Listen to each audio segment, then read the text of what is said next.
Bismillahirrahmanirrahim. Assalamualaikum warahmatullahi wabarakatuh. Waalaikumsalam warahmatullahi wabarakatuh. Alhamdulillah.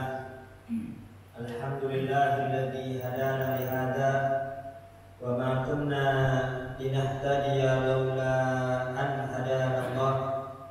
Allahumma shalli ala sayyidina Muhammadin al-Fatih lima ughliqa wal khatim lima sabaqa nasirul haqqi bil haqq wal hadi ila siratikal mustaqim wa ala alihi wa sahbihi haqqa qadrihi wa miqdarihi al-azim.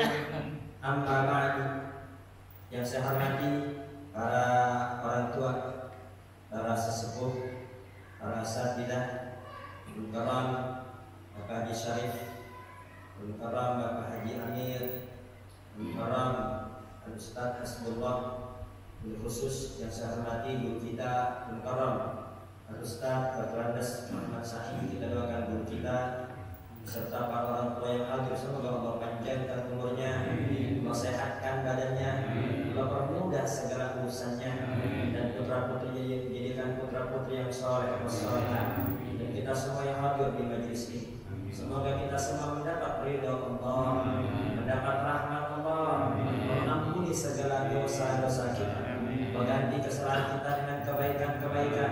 Semoga dengan hadirnya kita di majelis ilmu, kita semua mendapat ilmu yang manfaat dan barokah, ilmu yang membuat kita semakin takut kepada Allah, ilmu yang membuat kita semakin semangat dalam ibadah, semakin lezat dalam berzikir, beristighfar, berselawat, membaca Al-Quran. Dan semoga dengan barokah hadir majelis ilmu, Allah perbaiki segala kehidupan kita, melancarkan rezeki kita, mengangkat segala penyakit kita, Allah bersihkan hati kita. Dan semoga ketika kita wafat nanti, dosa-dosa kita semua sudah diampuni, kita wafat dalam keadaan husnul khatimah. Amin, Allahumma amin. Sebelum kita mulai ta'lim kita, terlebih dahulu kita membaca Al-Fatihah untuk muallif kitab dan untuk guru-guru kita yang sudah mendahului kita. Semoga hadirnya kita di sini menjadi tambahan-tambahan amal soleh untuk mereka. Al-Fatihah Al-Imam Ibn Hajar Al-Asqalani, Al-Imam Bukhari, Al-Imam Abbas Al-Maliki, Syekh Sulaiman Al-Nuri, Saleh bin Musa Al-Hamid, Lebih Bakar Gersi, wa Syekh Umar Al-Muhdar, Abdul Rahman As-Segaf, Ali bin Muhammad bin Hussein Al-Hafsi, wa Syekh Muhammad Salim, Syekh Bukhari Al-Jalani, Jamin Awliya wal-Aqtab wal-Amjad wal-Awtad wa Sa'ibadil As-Salihin, Jamin Abaina Mahatina Jadadina Jadatina wa Qasam Al-Qasas Hadar Muslim. Sholat hadratin Nabi Muhammadin sallallahu alaihi wasallam. Al-Fatihah. Alhamdulillah bisyaitan rajim. Bismillahirrahmanirrahim.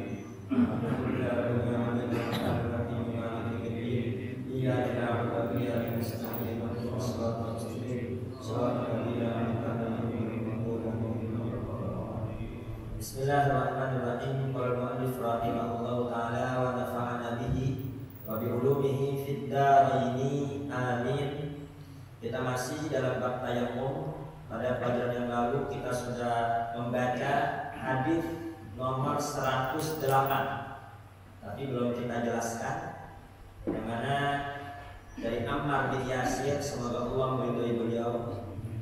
Beliau bercerita, bahkan Nabi sallallahu alaihi wasallam fi haji. Suatu hari Nabi besar Muhammad sallallahu alaihi wasallam pernah mengutus aku dalam suatu hajat. Aku mendapat perintah dari Nabi besar Muhammad sallallahu alaihi wasallam. Ketika aku pergi menjalankan perintah Nabi, fa ajnabtu falam ajidil ma'a. Sesampainya di sana aku junub dan aku tidak mendapatkan air. Orang yang junub kan harus mandi hadas besar. Akan tapi aku tidak mendapati air, kata Ammar bin Yasir. Fatamarrabtu fis sa'id kama tatamarrabud dabbah. Akhirnya aku guling-guling di pasir sebagaimana guling-gulingnya hewan. Jadi beliau mengkiaskan ya, Kalau mandi kan sekujur tubuh harus rata dengan air. Air nggak ada, wah berarti sekujur tubuh harus rata sama debu. Guling-guling dan debu. Sebagaimana guling-gulingnya hewan. Tsumma ataitu Nabiyya sallallahu alaihi wasallam. Ketika aku kembali, aku datang menghampiri Nabi besar Muhammad sallallahu alaihi wasallam. Fadzakartu lahu dzalik, aku ceritakan mengenai kisahku tadi. Faqala, lalu Nabi besar Muhammad sallallahu alaihi wasallam menjelaskan, innama yakfika an taqula bi yadika hakada. Sebetulnya cukup ya engkau menggunakan kedua tanganmu seperti ini. Ya, Nabi mencontohkan. Tsumma daraba bi yadayhi al-ardha darbatan wahidatan. Kemudian Nabi besar Muhammad memukulkan tangannya ke tanah satu kali. Di sini hadisnya darbatan wahidatan. Satu kali pukulan. Sedangkan kita dalam madzhab Imam Syafi'i 2 kali pukulan. Nah, nanti akan kita bahas. Ya. Karena hadis tentang tayamum bukan hanya satu. Ini terkadang saudara-saudara kita dari kalangan Salafi Wahabi ya, mudah menyalahkan, mengatakan itu madzhab Imam Syafi'i tidak sesuai dengan hadis, tidak sesuai dengan hadis Bulughul Maram. Saya pernah ketika mengisi di pelabuhan, di kantor pelabuhan, tiba-tiba ada yang bertanya, itu madzhab Imam Syafi'i tidak sesuai dengan kitab hadis-hadis yang ada di Bulughul Maram. Kemudian saya bertanya kepada dia, emang siapa pengarang hadis Bulughul Maram? Yang mengumpulkan hadis-hadis dalam Bulughul Maram siapa? Ya, ketika saya bertanya seperti itu, dia terkejut, agak diam, agak mikir. Ya, apa siapa? Cari tahu siapa? Itu yang mengarang adalah Imam Ibnu Hajar. Dan apa madhabnya? Madhabnya Syafi'i. Ya, madhabnya Syafi'i. Jadi bagaimana bisa dikatakan madhab Imam Syafi'i tidak sesuai hadis, sedangkan hadis yang ente jadi patokan saja, beliau madhabnya ikut Imam Syafi'i. Ya. Jadi memang banyak ahli hadis ikut Imam Syafi'i.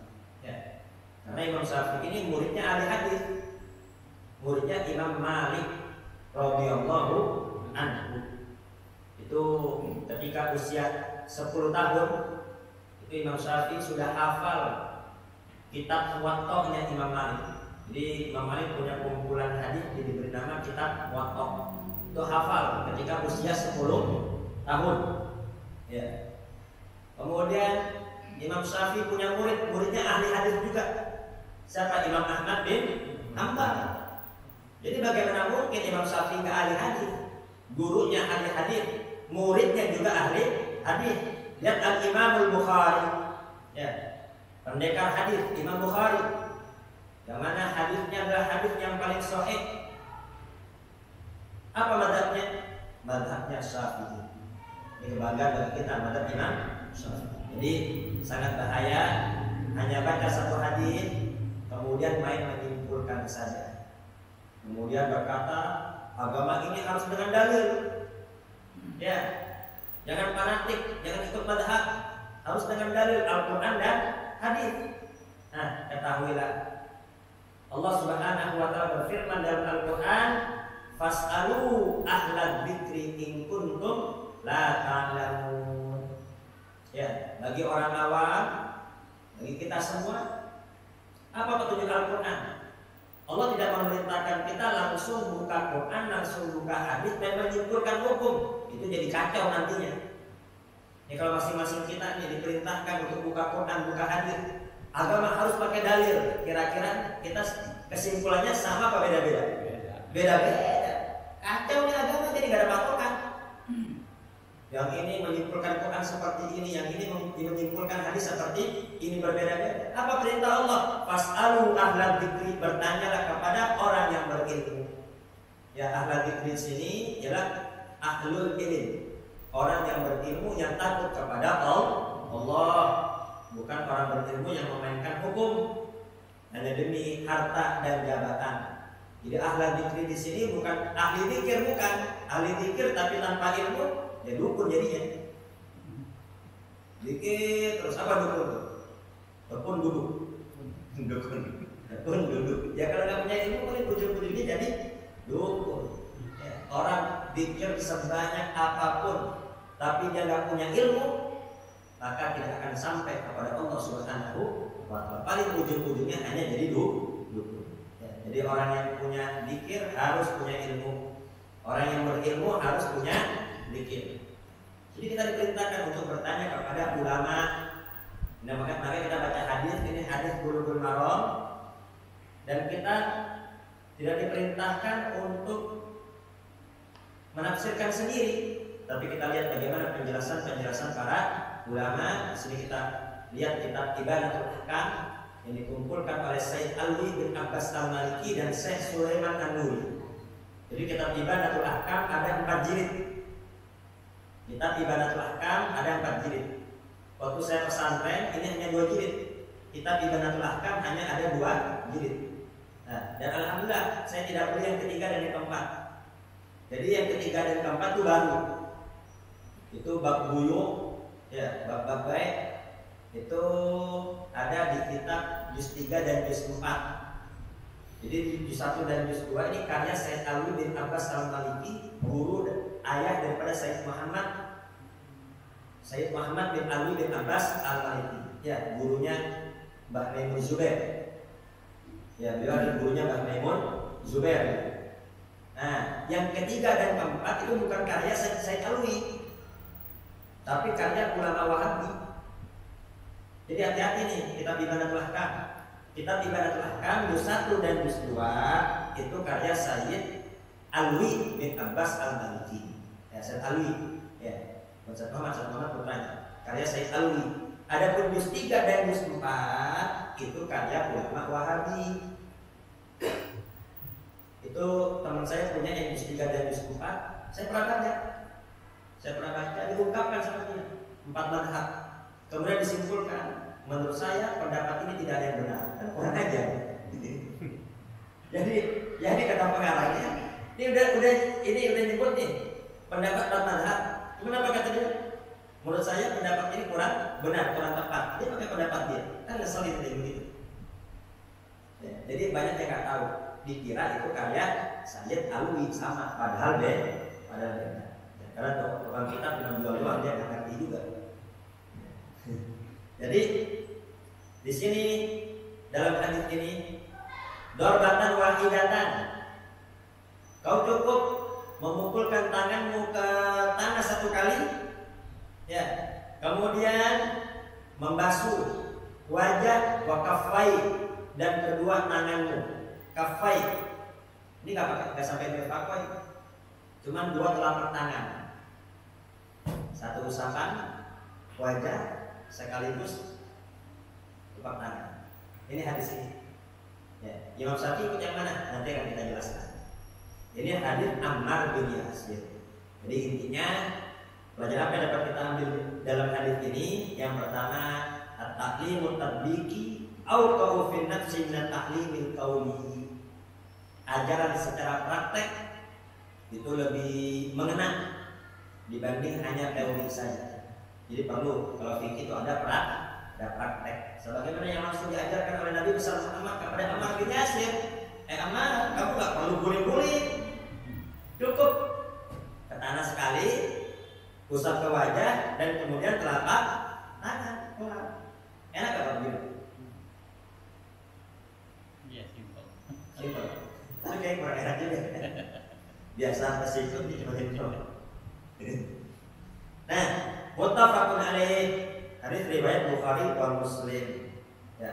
Jadi yang pertama tadi pengajaran secara praktek ini lebih mengena dibanding hanya teori saja. Kemudian yang kedua, jawazul iktisari ala darbatil wahidah, boleh hukumnya tayamum hanya 1 pukulan, tapi ini bukan madzhab Imam Syafi'i. 1 pukulan buat wajah, kemudian langsung buat tangan. Selanjutnya masru'iyatu masjil wajhi wal kafaini fit tayammum wa bihi qala Malik wa Ahmad. Nah, pendapat Imam Malik dan pendapat Imam Ahmad, tayammum itu hanya basuh wajah dan 2 telapak tangan. Ya, jangan sampai wal ka'bain, sampai kedua wal kafain, sampai dua telapak tangan. Jadi kan as-sariqu was-sariqatu faqtahu aydiyahuma. Dalam hadis dalam Quran itu pencuri laki-laki dan pencuri wanita potong tangannya. Ya, potong tangannya. Ini potong tangan dari mana ke mana? Quran nggak menjelaskan. Ya, tangannya hanya sampai pergelangan, apa sampai sikut, apa sampai habis semua. Kan tangan semuanya tanpa dijelaskan. Dijelaskan oleh ulama, ya, menurut hadis Nabi besar Muhammad itu hanya sampai pergelangan saja. Ya, ini potong pergelangan. Nah, ini tayamum menurut madzhab Imam Malik dan Imam Ahmad, ya cukup sampai pergelangan. Basuh wajah, kemudian tangan, telapak tangan saja. Selesai tayamum seperti itu. Jadi kalau ada orang ketika kita nanti di Mekah atau Madinah, ada orang yang tayamum seperti itu, kita nggak kaget. Memang itu pendapat Imam Malik dan Imam Ahmad. Waqala Abu Hanifah wa Syafi'i, berkata Imam Abu Hanifah dan Imam Syafi'i fil jadid, dalam pendapat yang baru. Kalau pendapat yang qadim cuma sampai sama telapak tangan. Tapi madzhab Imam Syafi'i yang jadid yang baru, di anna mas'al yadi ilal mirfaqaini, bahwasanya membasuh tangan itu sampai sikut, nggak cukup hanya sampai pergelangan tangan. Wastadalla bil hadits tsani ba'da. Imam Abu Hanifah dan Imam Syafi'i apa dalilnya? Nanti hadis berikutnya. Ini kan ini hadis 108. Nanti di hadis 109. Kemudian hadis ini juga memberi petunjuk kifayatul turab lil junub al-faqidil ma, cukup debu bagi orang yang junub ketika tidak ada air. Jadi ketika kita junub nggak ada air, maka cukup tayamum sebagai ganti daripada hadas besar, mandi hadas besar. Selanjutnya masru'iyatu nafdil yadaini inda tayammum, disyariatkan menipiskan debu di tangan ketika tayammum. Jadi biar tidak terlalu tebal. Bukan begini. Ya, begini salah, tapi begini. Dia harus ngambil, tipiskan biar tidak terlalu tebal. Hadis sekarang 109. Tapi sebelumnya perlu kita ketahui ini perawi hadis adalah Ammar bin Yasir. Ammar bin Yasir bin Amir Al-Insi Abu Yaqdar Maula Bani Makhzum, sahabiyun jalil minas sabiqin al-awwalin. Ini Ammar bin Yasir termasuk sahabat yang agung, termasuk sahabat-sahabat yang pertama kali masuk Islam, di golongan pertama yang masuk Islam. Ya. Wa udziba fi Makkah al-Islam, dan dia disiksa pas masuk Islam, disiksa di kota Mekah. Kenapa? Karena Ammar bin Yasir yang termasuk orang yang tidak mampu, termasuk orang yang lemah. Adapun orang-orang yang kaya, yang banyak saudaranya kan kuat. Jadi orang gak bakal ganggu. Kenapa? Diganggu saudaranya banyak, nanti bakal nolongin. Sedangkan Ammar bin Yasir ini orang lemah, disiksa oleh orang-orang kafir. Wa hajarul hijrata ini, sehingga beliau hijrah 2 kali, hijrah ke Habasyah dan hijrah ke Madinah atau Yathrib. Syahidah Badron, beliau juga ikut perang Badar. Nah, ini Ammar bin Yasir punya ummi namanya Sumayyah. Bapaknya Yasir, Ammar bin Yasir. Itu satu keluarga disiksa. Dan Nabi besar Muhammad SAW melihat, tapi Nabi dan sahabat tidak bisa bantu apa-apa. Kenapa? Karena saat itu masih lemah, masih sedikit. Orang kafirnya mayoritas. Sabran ala ali Yasir fa inna mau'idakal jannah. Nabi hanya bisa menghibur dengan apa? Sabar wahai keluarga Yasir, kalian semua pasti akan mendapat surga. Karena Nabi juga tidak bisa nolong, karena mereka banyak.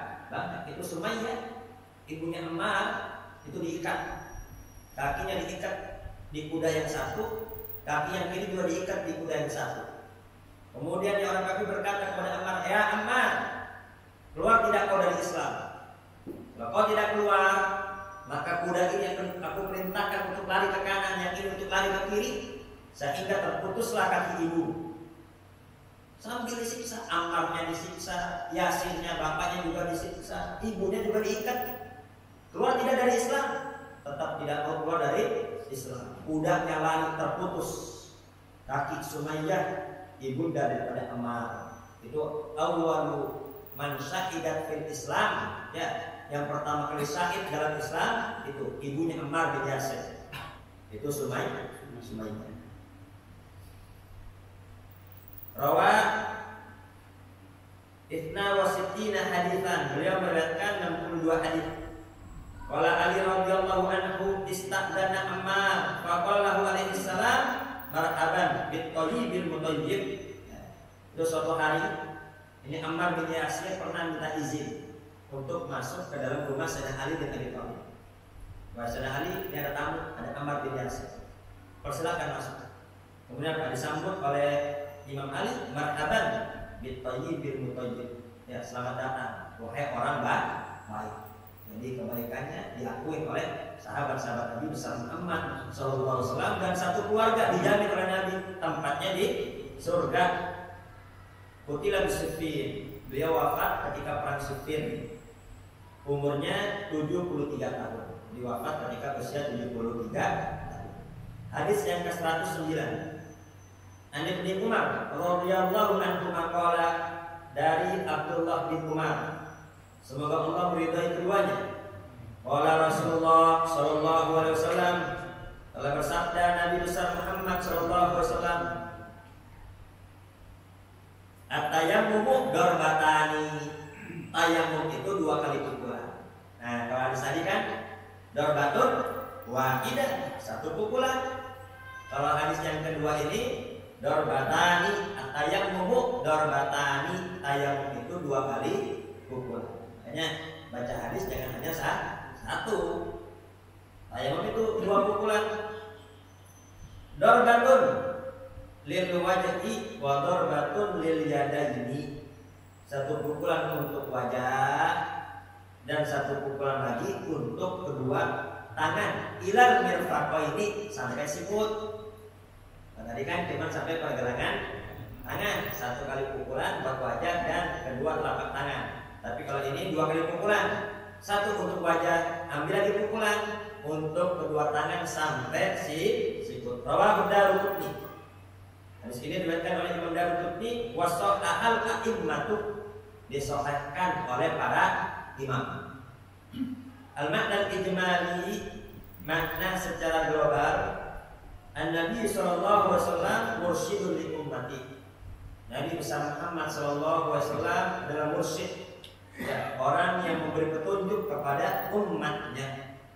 Yubayyinu lahumul ahkama. Nabi besar Muhammad sallallahu alaihi wasallam menjelaskan hukum Islam kepada para sahabat-sahabat Nabi besar Muhammad. Fataratan yubayyinu lahumul wajibal mujzi'ah wa taratan yubayyinu lahumul matlubal kamil. Terkadang Nabi besar Muhammad mengajarkan, ya, mengenai hukum cukup seperti ini. Seperti ini saja cukup. Tapi terkadang juga dalam kesempatan lain Nabi besar Muhammad mengajarkan bukan hanya cukup, bukan hanya yang wajib saja, tapi yang sunnah-sunnahnya secara sempurna dijelaskan secara gamblang oleh Nabi besar Muhammad sallallahu alaihi wasallam. Sebagaimana hadis yang tadi. Dalam hadis yang pertama, Nabi besar Muhammad menjelaskan tayammum itu 1 kali pukulan. Ya, itu kata ulama itu menjelaskan itu yang wajibnya saja. Ya. Tapi dalam kesempatan lain Nabi besar Muhammad menjelaskan tayammum itu 2 kali pukulan. Ya, itu sempurnanya. Jadi yang wajib itu 1 pukulan, sunnahnya 2 pukulan. Ini ada ulama yang menjelaskan seperti itu. Tapi ada juga ulama yang mengambil kesimpulan, ya, bahwasanya hadis yang 1 kali pukulan dengan hadis yang 2 kali pukulan, hadisnya lebih unggul yang 2 kali pukulan. Jadi hadis yang 1 pukulan dengan hadis yang 2 kali pukulan, tayamum 2 kali pukulan itu lebih unggul ya dibanding hadis yang hanya 1 kali pukulan. Ya intinya ya as-sahih indal imam, sahih menurut imam yang satu belum tentu sahih menurut imam yang lainnya. Ya. Jadi apa penilaian hadis sesuai imam masing-masing. Ya. Menurut Imam Syafi'i ini hadis ini sahih, tapi menurut imam yang lain belum tentu sahih. Menurut imam yang lain ini hadis sahih, tapi menurut Imam Syafi'i ini belum tentu sahih, ada yang lebih unggul. Nah, fikih hadis. Fikih dari hadis ini. Yang pertama, bayan sifatul tayammum wa annahu darbatani wa bihi qala Syafi'i wa Abu Hanifah. Tayammum itu 2 kali pukulan. Ini pendapatnya Imam Syafi'i dan pendapatnya Imam Abu Hanifah. Ya. Dan ada juga riwayat dari Imam Malik. Tapi yang masyhur menurut pendapat Imam Malik bahwasanya tayammum itu yang wajib hanya 1 pukulan. 2 pukulan itu sunnah. Ini menurut Imam Malik. Kalau ada Imam Syafi'i 2 pukulan itu wajib. Kalau hanya 1 pukulan nggak sah. Ya, tapi kalau menurut Imam Malik 1 pukulan wajibnya, 2 pukulan sunnah. Wa qala Ahmad, adapun pendapat Imam Ahmad, annal wajiba darbatan wahidatan. Annal wajiba darbatan wahidatun. Yang wajib hanya 1 pukulan. Ya. Yang kedua, masru'iyatut tartib li taqdimil wajhi al yadayn wa bi wujubi qala Syafi'i. Pendapat Imam Syafi'i wajib tertib wajah dulu baru tangan. Kalau nggak tertib nggak sah. Ya. Wa qala Abu Hanifah wa Malik anna tartiba ghairu syartin fit tayammum. Bahwasanya tertib itu bukan syaratnya tayammum. Akan tapi apa? Boleh bebas saja mau tangan dulu atau wajah dulu. Ini menurut pendapat Imam Abu Hanifah dan Imam Malik. Hanya saja wastaratahu fil hadathil akbar dunal asghar. Kalau mandi hadas besar, tayammum sebagai gantinya baru wajib tertib. Tapi kalau bukan untuk mandi hadas besar tidak wajib tertib. Jadi kesimpulannya menurut pendapat Imam Syafi'i dan Imam Abu Hanifah tayammum itu 2 kali pukulan. Tapi kalau menurut madhab Imam Ahmad, tayammum itu 1 kali pukulan. Pendapat Imam Malik, 1 kali pukulan itu yang wajib, 2 kali pukulan itu yang sunnah. Jelas ya? Jadi kesimpulannya kita pada Imam Syafi'i harus 2 kali pukulan. Yang pertama buat wajah, yang kedua untuk kedua telapak tangan sampai sikut. Hadis yang ke-110. An Abi Hurairah radhiyallahu anhu qala, dari Abu Hurairah semoga Allah meridai beliau berkata, qala Rasulullah sallallahu alaihi wasallam, telah bersabda Nabi besar Muhammad sallallahu alaihi wasallam, as-saidu wudu'ul muslim. Debu itu adalah wudunya orang Islam. Wa illam yajidil ma'a asrasinin, meskipun tidak mendapatkan air sampai 10 tahun. Seandainya 10 tahun kemarau, ya, udah tayammum itu sebagai gantinya air. Wudu boleh, mandi hadas besar juga boleh. Fa idza wajada ma'a, tapi kalau nanti ada air, falyattaqillaha wal yumimmahu basharatahu. Ya. Apabila nanti ada air, maka bertakwalah kepada Allah dan ratakan kulit dengan air semua. Jadi tayammum itu kalau ada air kata kita wajah ma batalat tayammum. Kalau sudah ada air maka tayammum batal. Kenapa? Karena tayammum hanya sifatnya pengganti. Rawahu Bazzar, disebutkan oleh Bazzar, disahihkan oleh Ibnu Qattan. Akan tapi menurut Imam Daruqutni yang benar ini hadis mursal. Al-makna al-ijmali, makna secara global, at-tayammum bin turabi min khasa'is hadhihi ummatil Muhammadiyah. Tayammum dengan debu ini kekhususan umat Nabi besar Muhammad Sallallahu Alaihi Wasallam. Jadi umat-umat terdahulu nggak ada tayamum dengan debu. Sebagaimana sabda Nabi Muhammad Sallallahu Alaihi Wasallam, waju'ilat turbatu halana tahuran idza lam yajidil ma. Dijadikan debunya itu suci apabila tidak mendapatkan air. Jadi debu itu dibolehkan untuk sebagai pengganti wudu, baik menghilangkan hadas kecil atau menghilangkan hadas besar. Akan tapi apabila nanti ada air, maka semua itu batal. Wudunya batal atau nanti hadas besarnya juga batal. Harus pakai air. Nah, walamma kana tayammumu ghairu ma'rufin indal Arab. Ini bersuci dengan debu ini tidak dikenal oleh bangsa Arab. Yang namanya bersuci ya pakai air. Nggak ada tuh bersuci pakai debu. Wala ghair akadahu musari'u amrahu wasammahu tahuran inda faqrillah. Maka dari itu dikarenakan tayamum ini bersuci dengan debu tidak dikenal oleh bangsa Arab, bahkan oleh bangsa yang lainnya tidak dikenal. Masa iya sih taharah dengan debu? Ya, maka dari itu di sini syariat memperkuat, meyakinkan bahwasanya debu itu suci apabila tidak ada air, dan menguatkan wa illam yajidil ma'a asra sini, meskipun sampai 10 tahun kemarau tetap boleh tayamum. Ya, ini untuk meyakinkan sehingga tidak ada lagi keraguan bagi bangsa Arab atau bangsa-bangsa yang lain. Yang benar aja nih, masa bersuci dengan debu punya kotor ini. Ya, dikuatkan, diyakinkan dalam syariat, ya itu debu itu suci meskipun sampai 10 tahun kemarau tetap sah pakai debu. Jadi meskipun kemarau 10 tahun, ini cuma itu bukan berarti kemarau benar-benar 10 tahun, bukan. Ini untuk apa? Untuk menghilangkan keraguan. Jangan ragu. Ya, ketika mau wudu tidak ada air, tayamum. Mau mandi hadas besar tidak ada air, tayamum. Enggak usah ragu, karena mana dikuatkan meskipun sampai 10 tahun tetap boleh. Ya. Baik itu tidak ada air sama sekali atau airnya ada, akan tapi sakit, nggak bisa menggunakan air. Apabila menggunakan air, maka sakitnya akan semakin lama atau sakitnya akan semakin parah. Ya tentunya ini harus dengan tajribah, udah kebiasaan.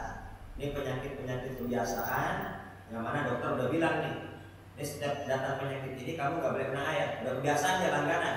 Ya, maka nggak apa-apa, dia langsung tayamum. Ya. Tapi kalau tanpa kabar dari dokter nggak boleh.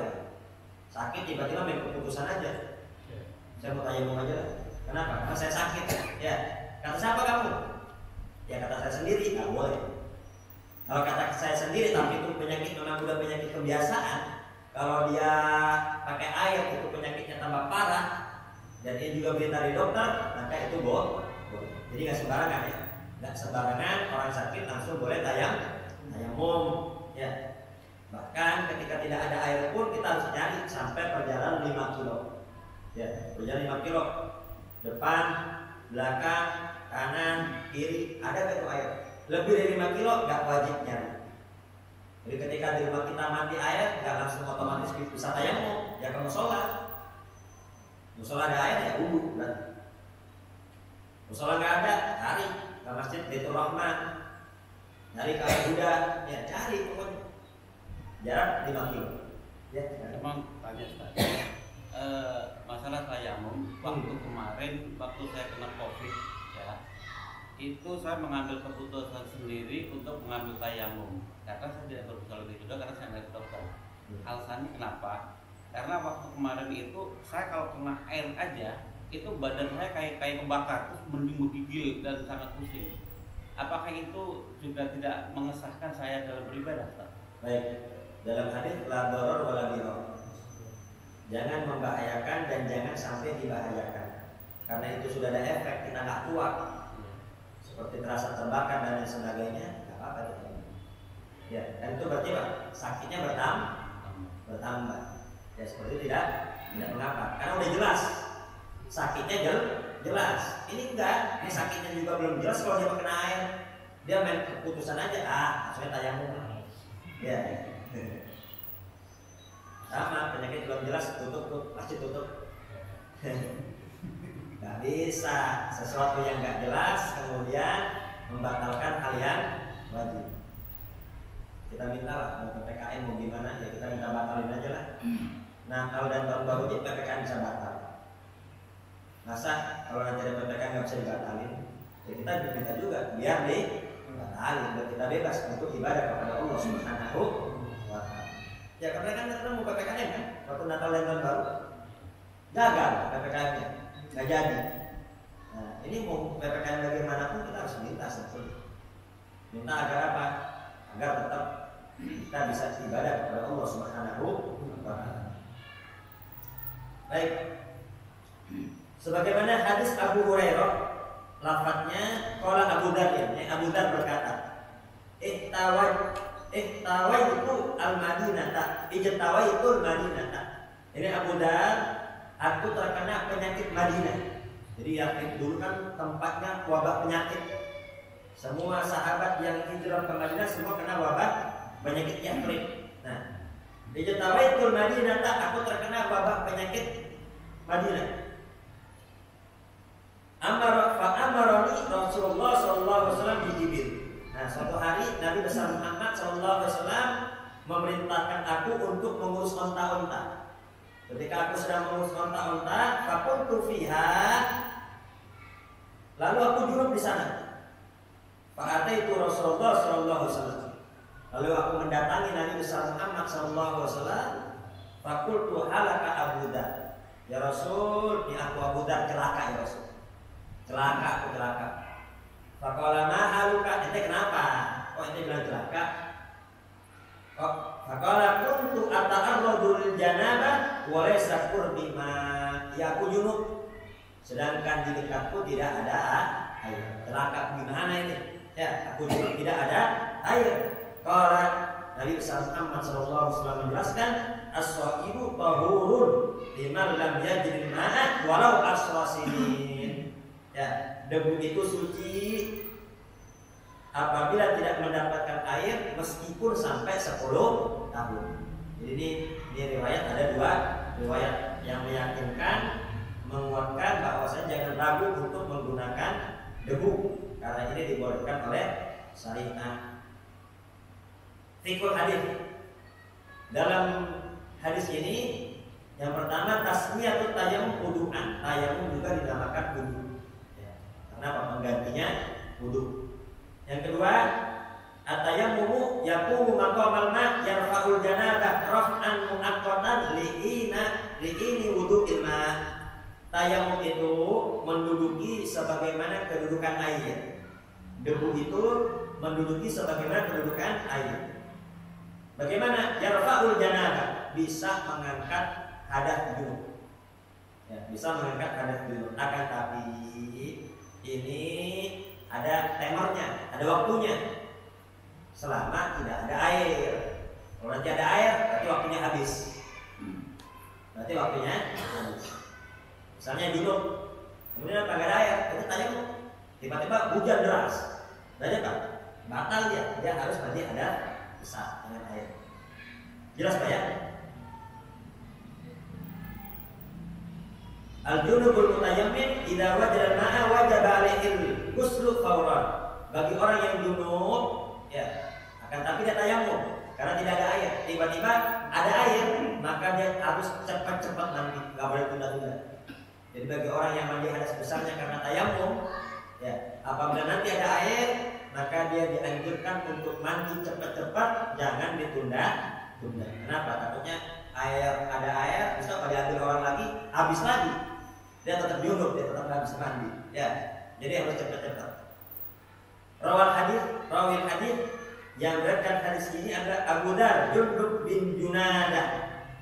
Dia termasuk pembesar sahabat, termasuk sahabat yang zuhud wal muhajirin, termasuk sahabat yang hijrah ke kota Madinah. Ahadul Nujaba, Ini salah satu sahabat yang cerdas. Rawa dia meriwayatkan 281 hadis. Jadi termasuk ulamanya dari kalangan sahabat, karena tidak semua sahabat itu menjadi ulama. Ya. Ini termasuk pembesar sahabat, termasuk sahabat yang cerdas. Dia meriwayatkan 280 hadis. Wa rawa anhu Ibnu Abbas wa Anas. Bahkan Abdullah bin Abbas. Siapa yang tidak kenal dengan Abdullah bin Abbas? Ya, yang dijuluki yang mendapat doa langsung dari Nabi besar Muhammad sallallahu alaihi wasallam, Allahumma faqihhu fid din wa allimhu ta'wil. Ya Allah, pahamkan Ibnu Abbas mengenai agama dan ajarkan takwil. Ya, Abdullah bin Abbas termasuk ulama dari kalangan sahabat, itu juga mengambil riwayat dari Abu Dar, Jundub bin Junadah. Demikian juga Anas. Ya, Anas juga mengambil riwayat dari Abu Dar, Jundub bin Junadah, dan banyak lagi sahabat-sahabat yang lain belajar dengan beliau. Berkata Abu Dawud, kana yuwazi Ibnu Mas'ud fil ilm. Ini Abu Dar masalah keilmuan ini sama dengan Abdullah bin Mas'ud. Karena Abdullah bin Mas'ud termasuk sahabat yang paling ahli Quran. Sampai-sampai beliau pernah bersabda, ya, aku ini adalah sahabat yang paling ahli dalam Al-Quran. Kenapa kok beliau berkata seperti itu? Beliau berkata seperti itu bukan sombong.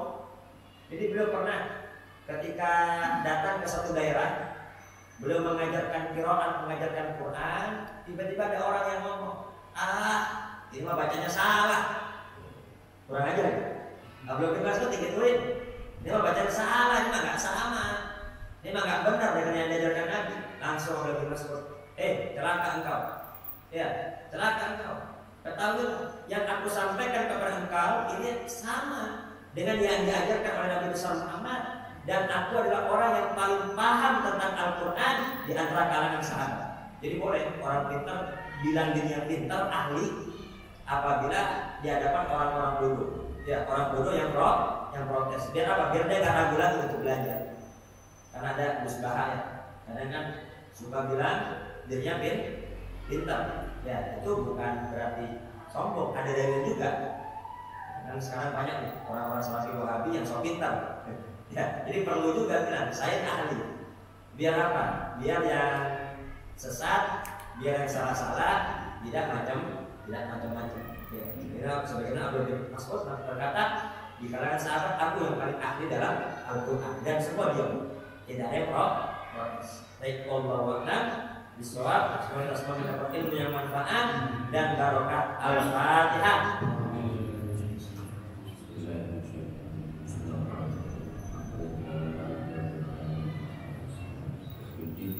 Iya kan.